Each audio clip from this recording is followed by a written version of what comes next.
If you've ever wondered why your career can look perfect on paper and yet you still feel empty and exhausted, you are in the right place. Welcome. I'm Chris, and I'm a career and mindset coach who helps ambitious people reclaim their peace and passion and purpose and sense of control when it starts to feel like their career is running their lives. Around here, we call that breaking free from the achiever's paradox. And that's what I'm going to teach you all about today. I have been teaching these concepts for years on TikTok, Instagram, with clients, but now I wanted to bring these over to YouTube so you could start to dive a little bit deeper with me each week. So if you're curious about burnout, pressure, purpose, the patterns that really driven people tend to face in their career, make sure you subscribe and follow along. I will be sharing each week, and you will find a lot of good stuff on calm, clarity, and really hot takes over here. So for starters, today we're talking about the achiever's paradox and a little bit of context. I have lived this paradox too. So many years ago, I worked in advertising. I was in my mid-20s. I landed what I thought was my dream job, where I worked at an ad agency in San Francisco. I worked on big clients. We were the agency of record for Google. I got to do amazing, quite literally award-winning work. We had amazing budgets, fancy offices, all of the perks you could envision. It was a cool job.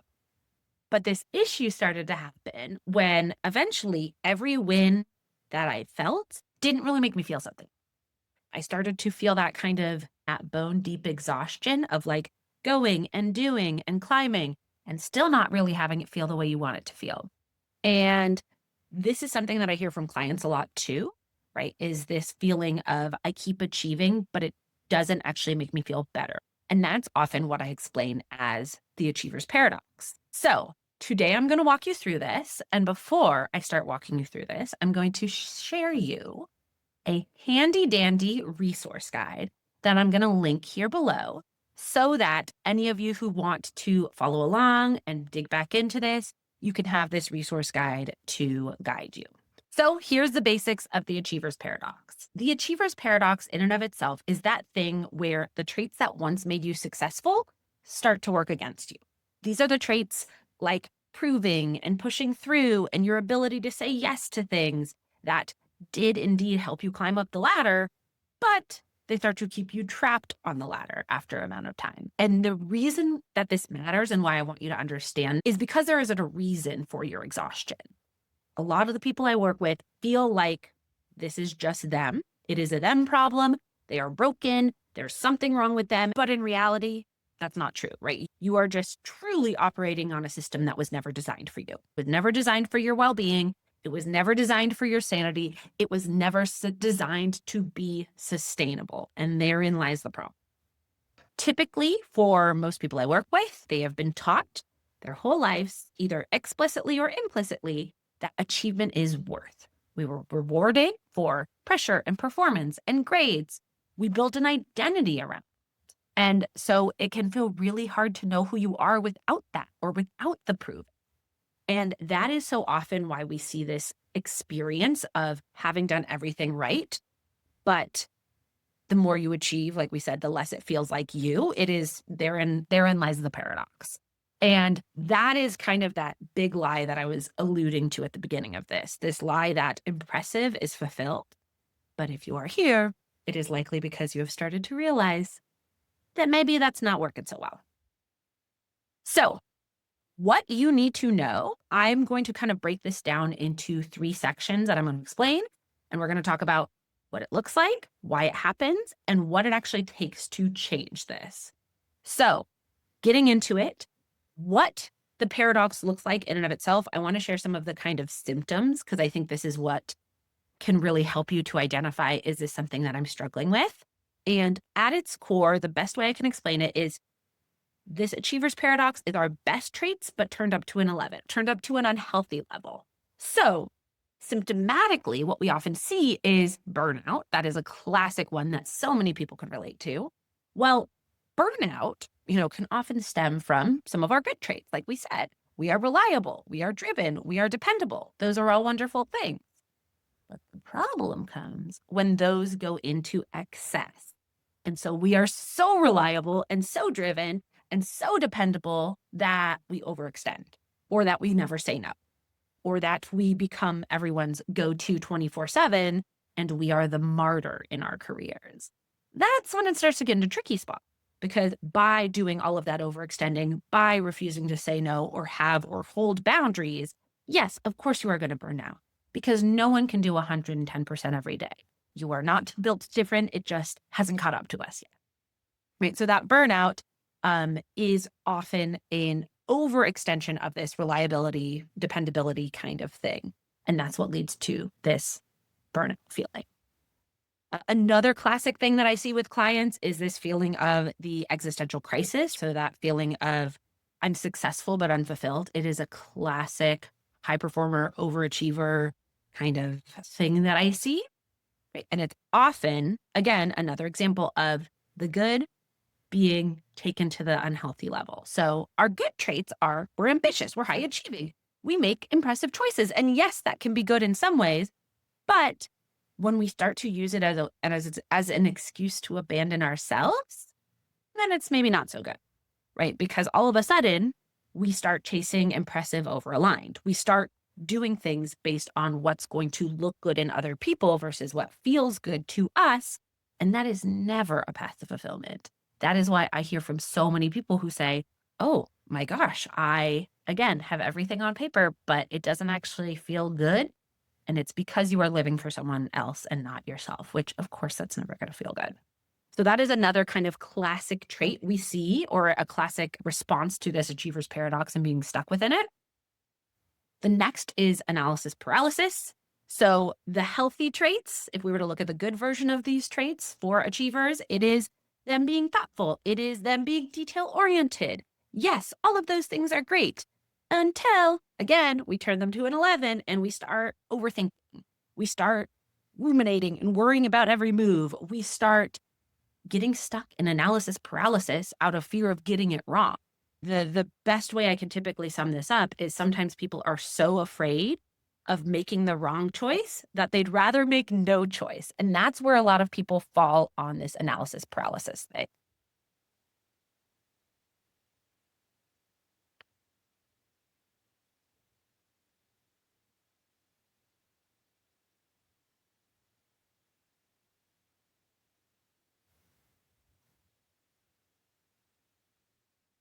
The next sign that we see for a lot of people stuck in this achiever's paradox is this capability trap.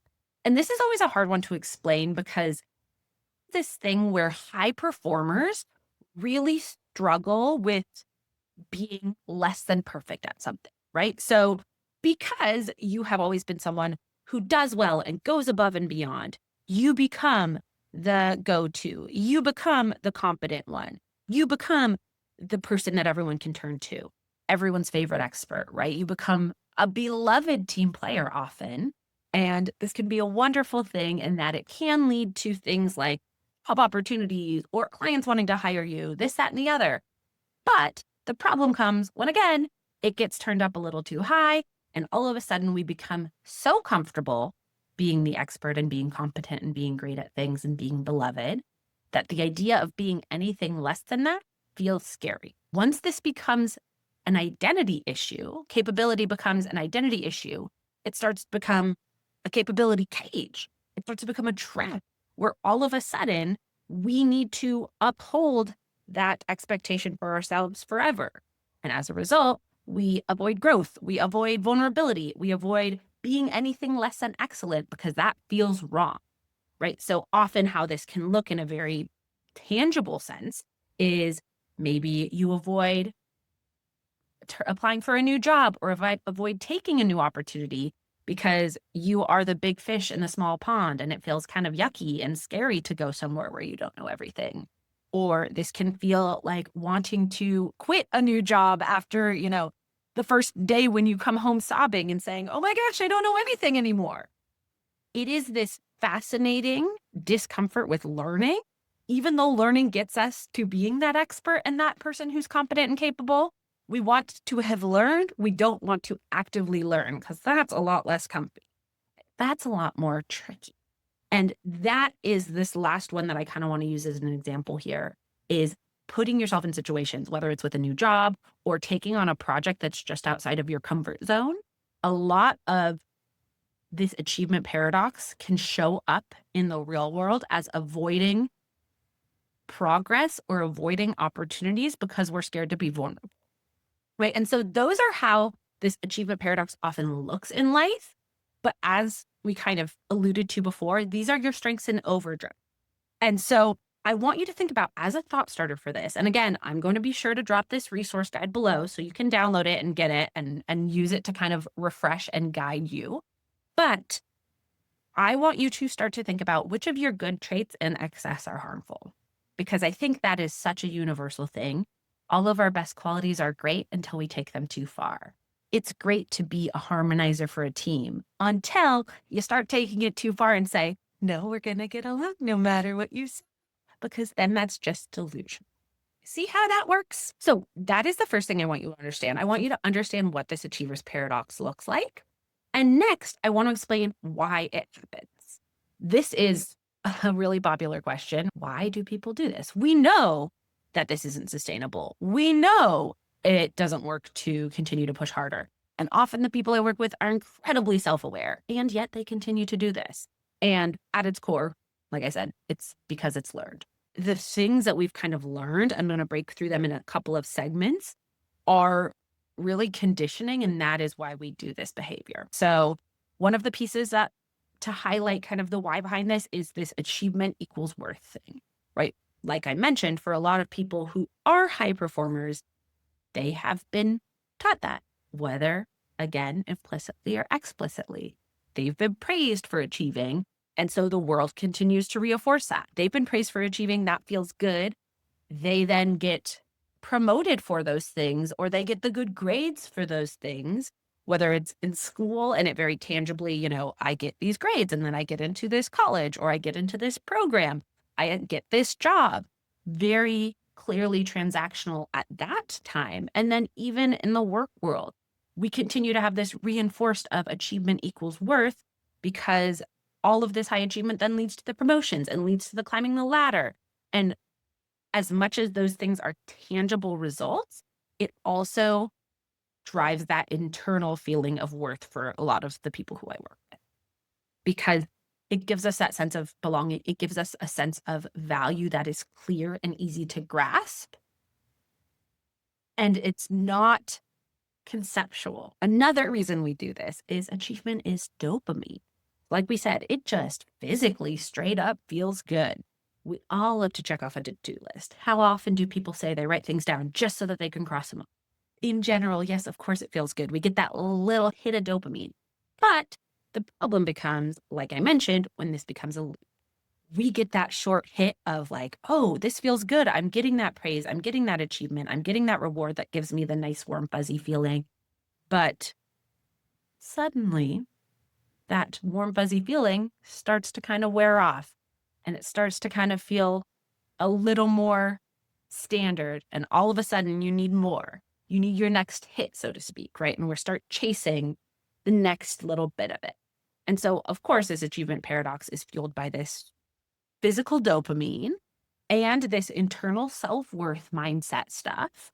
Plus, we are trained to think that pressure is a virtue. And this is something so classic and so toxic that I see culturally. How often are we supported by this hustle culture? It was a big start of why I started this business, was this sentiment of pressure is a good thing. Culturally, we are taught that because you are stressed, that means you're taking this seriously. Or because I'm exhausted, I'm caring too hard. This is a really classic one I hear, so I wanted to include it in here. Oh, well, I just care too much. We idolize it. It has established that as a kind of our norm. That is what I really want you to understand. It is common, but it is not normal. There is such this pervasive culture of hustle, and we're all kind of miserable, and we're all kind of just taking one for the team day in and day out. So that is thus the expectation we have all committed to as a society. Well, of course that's exhausting. And of course that's going to continue to reinforce the same experience, right? And because we think pressure is a virtue, then as a result, this results in us gaslighting our very real fatigue and concerns. And that's what I want you to understand here. Because we think pressure is a good thing, we then feel pressure and we start to feel burned out or we start to feel miserable even. And we'll sit there and say with a smile on, no, this is fine. This is what I wanted. Everything's great. This is just pressure. Look at me handling the pressure. Right? It is like that meme of the dog in the burning room saying, this is fine. Everything is fine. And if we cannot admit that, then we are going to ignore our internal feelings and train our body to ignore those feelings. And that is why when so many people come to me, they feel deeply disconnected from themselves. Right. And as the note, I know I mentioned this before, but I did have to include in here for this resource guide, in case any of you needed to hear it, you do not handle pressure better than others. I know we might think we do, but it will catch up to us. So putting that out there in case any of you need to hear it. And then the last reason, now that I've waxed poetic on why this achiever's paradox happens, is it works, kind of, right? It works in the short term. This paradox, this pushing, this hustle works for a temporary amount of time. It establishes us and it helps us build stability. But once those base level of needs are met, then it no longer works. I always think about it as kind of Maslow's hierarchy of needs. This achievement approach works to establish those stability base level needs. But once those are established, they're not going to help you get to the next level, not to fulfillment, not to self-actualization. And so that is another reason why this achievement paradox exists and why this approach happens in the first place, because it kind of works and it does work short term and for very tangible things until it implodes. And so I really want to emphasize this piece before we go into the next section, which is just this: you cannot achieve your way into peace. I have been in business for a very long time now, working with people just like you, and that is something that they consistently need to hear. That is such a lie that achievement is worth and that pressure is noble. It is not. It is not a healthy thing. It is not a good thing. It is a survival strategy, as I said. So it's important that we actually address them as those. Now, thought starter for you to think about is I want you to consider whether you pause this video and do this now, or you do it when you go through the resource guide. But I want you to think about which of these messages sounds familiar. Achievement is worth, pressure means you're caring or that you're trying hard, success is stability. I want you to think about which of these, maybe it's all of them, maybe it's one of them, which of these feel really true to you in your core. Because I promise, once you hear it, you cannot unhear it. And you will say, oh my gosh, you will start to see it everywhere. So that is the basics of the paradox and why it happened. Now, I want to talk about what it actually takes to change this. Because as I said before, at its core, it is conditioning. It is important to understand because of all of these things you've been taught, that pressure is a virtue, that achievement is worth, that success is stability, pressure means you care, yada, yada. Because you have been taught all those things, you have been conditioned to work in this way, where you're hustling, where you're running on the never-ending treadmill chasing gold stars, where you're trying to get that next hit of dopamine. And like I said, it is running in a system that is designed for survival, not fulfillment. It will get you to that point of happiness, but not beyond. And while that is a kind of slightly scary thing to feel and realize, I want you to understand that with all conditioning, we can rewire. We want to make these larger mindset shifts of what are the things that are actually going to help me to get to that next level, not just stability and not just the basics, but actually fulfillment and peace and happiness and how I want to feel in my life. Not as a machine, but as a human. What are the things we want you to know so that you can kind of have a healthier approach? And really here we want to talk about this like self-trust over pressure, being able to trust yourself and your ability to handle hard things or scary things in the future instead of, oh, I need to think 10 steps ahead and do things perfectly. There's a lot of reframes like that I'll often work on with clients when we're building our healthier reframes for this new approach within their life. And we're kind of dismantling some of those metaphorical, toxic, paradox inducing thoughts. This alignment over appearance. So we want to focus on things that actually feel good for you versus just look good in the eyes of other, because again, how empty is that? And then last but not least, we want to talk about peace as fuel not as a reward, right? So this, you don't have to earn your rest. It is something that we have to have if we are going to sustain. And these are just a few of the things. I could talk endlessly about some of the kind of reframes and the new beliefs that we instill in clients and that we work to help them actually not just develop, but actually truly believe. I will work with you. Well, typically when I'm working with clients, we work directly one-on-one to go through all of these unhealthy things that they are feeling within their career that's driving this unhealthy achievement treadmill as we talk about it. And then we work on rewiring. What's a healthier approach? What do I want to feel so that I can actually sustain and exist in the world? So these are just a couple of them. I could talk endlessly about this. Again, feel free to drop any questions that you have or any, here's what I'm struggling with if there's a belief that's really coming up for you. But I want you to think about that as your thought starter as well, is what are you going to rewrite first? What is coming up for you that you're like, yeah, I probably need to address this. Whether it's this, I have to constantly achieve, or I constantly have to say yes, otherwise I'm not going to be a good team player, or, I should make sure that my career is really impressive in the eyes of others and it doesn't matter what I want or like. All of those toxic things that are either consciously or subconsciously driving the bus, so to speak, are going to take us where we want to go, whether we want it to or not. So those are the things I really want you to think of when it comes to this new operating system. I think real change and real peace and real happiness comes when you stop trying to outachieve exhaustion. And you start retraining your mind and your body to feel safe existing without the hustle. And it doesn't mean you can't be ambitious anymore. It doesn't mean you can't be amazing and still successful. It just means we have to find a better way, because I think if you're here and you've made it this far, you probably know the way we're doing it, ain't it? This is the work that I typically call the Achiever's Reset. It is an entire process that works to break the link between achievement and worth so that you can start to build a life that feels more like yours again.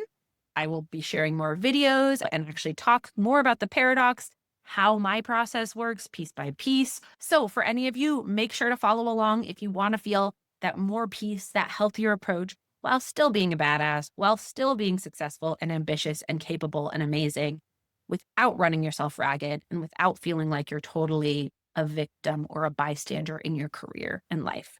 If this hits home and you're like, yes, I like this and I don't want to wait another week for the next video, I have a free workshop, so I will drop a link for that below in the description as well. Be sure to follow along for our next video on this topic. And next week, I will be talking about the high achiever pedestal and the identity issues that I see so often. So be sure to tune in. I'll see you then.